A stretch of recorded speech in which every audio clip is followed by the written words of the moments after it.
It found that millions across the country will be starting this year anxious about whether they will be able to pay rent or their mortgage. Today, the enforcement team is on their way to an unusual house repossession in Croydon, South London.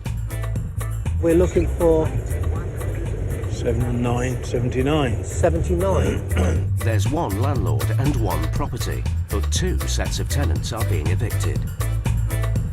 The landlord served notice on them 3 months ago. He wants to renovate the property, but they've not budged. Number 79, next to the white door. The arrival of the sheriffs, armed with a High Court writ of possession, will soon bring both tenancies to an end. Good morning. We're High Court enforcement officers. We come to repossess the property today. So... Is there somebody else here as well? Yeah, upstairs. OK. The downstairs room is home to a young family with a small child. They have no rent arrears. In a room upstairs is a tenant who has 2 children. She owes almost £8,000 and has not paid rent for 24 months. We're High Court enforcement officers.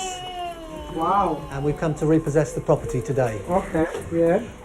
With the landlord keen to begin renovations, there's an urgency to get this job wrapped up. This has been changed to the High Court. There's no eviction letters. I don't understand. No, but you had 2 months' notice of No, I the... have no notice at all. No. I've getting no notice, no eviction, no bailiff. I've getting nothing at all. When we arrive on their door, we explain why we're there, and the first thing they say to us is I don't know nothing about this. We don't know what you're talking about. And then we say to them, well, you must have had a letter from this. We've never had any letters from anybody telling us anything about this. And then you gradually talk to them and then realise, oh, yeah, we did have a letter saying that once. But they still try and deny that it's their problem. The writ instructs the sheriffs to evict both sets of tenants, but there's a problem. It's the council. Have you spoken to the council about being rehoused? Yeah, I've been there. And what was their answer? Wait till the bailiffs come. Yeah, I went there twice. The tenants have got standard delaying tactics, which are inevitably supported by the social housing people, so the councils, in other words.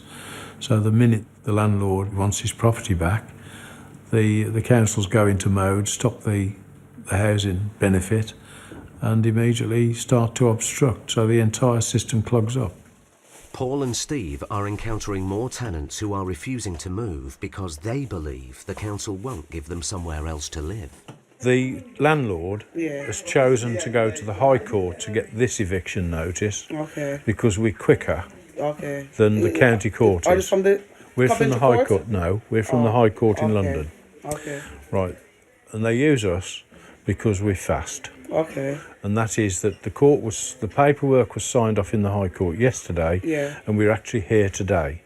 Right, but if you've been to the court, if you've been to the council, I can give you a copy of this High Court order. But the long and the short of it is this. You've got 2 hours to get your stuff packed and move out. Is it? Yeah. 2 hours. If I can't go in 2 hours, what's going to happen? We'll just throw it all out. We'll just throw it all out into the street. No, that's okay, but it still needs to be done.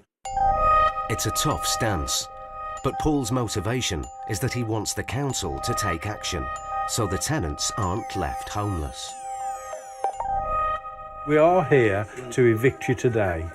Right? We might appear to be nice, but you will be evicted today. Okay. We'll try and help out however we can in the meantime. We're caught in the same trap that we were always caught in here. Been to the council as recent as yesterday, Victor has, and he's already been on the case, and they're saying it's okay, they can't evict you without notice. Wrong. This is a High Court order, completely different to the county court. The bailiffs might give them a month or 2 months, but that's why the landlord's actually called us in. Once evicted, the tenants should be entitled to emergency accommodation, as they both have children. But there's not always enough places to go round. It's up to the council to decide who gets help and who doesn't. Paul is doing all he can.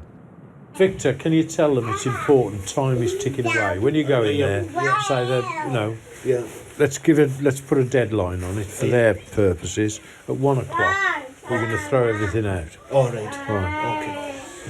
Just to impress the urgency. All right. Okay. Excuse me, how am I going to get my stuff then? Go and see the council first. We're going to do nothing till you come back from the council. Okay, make sure. So you make sure the council understand the pressure. You got my stuff in there? No, just make sure that the council understand. Outside, the landlord has arrived. How are we doing? You alright? It's nice to see you again. So how are we doing? Who's going to the council? The Upstairs. Victor, Huh? he went yesterday, and it's the usual old trot out. Got to wait till the bailiff comes. They've both got a copy of the writ to take to the council. What we're trying to do is, but if they get to the council and they get a positive response, we can plan from that. We'll get it rolling. So your man's going to change the locks. There's the keys. We've had to go through the protocol to get the eviction or the cost involved. It's cost us almost 3-4 grand to get this whole matter sorted out. Now it's going to cost us thousands to put this property straight. But it's one of those things what we have to do, part and parcel of our job. So, you know, we're just glad that we got the possession today. So all of this can come out, all of this floor, all of this carpet. Then come down, Jermaine. 15 minutes after the tenants leave to go to the council offices, the renovations begin. The landlord's happy. He's got control of the place. He's got all the keys. Locks are changed. He's just ready to roll. He's ripping the floors up as we speak. Go on, mate.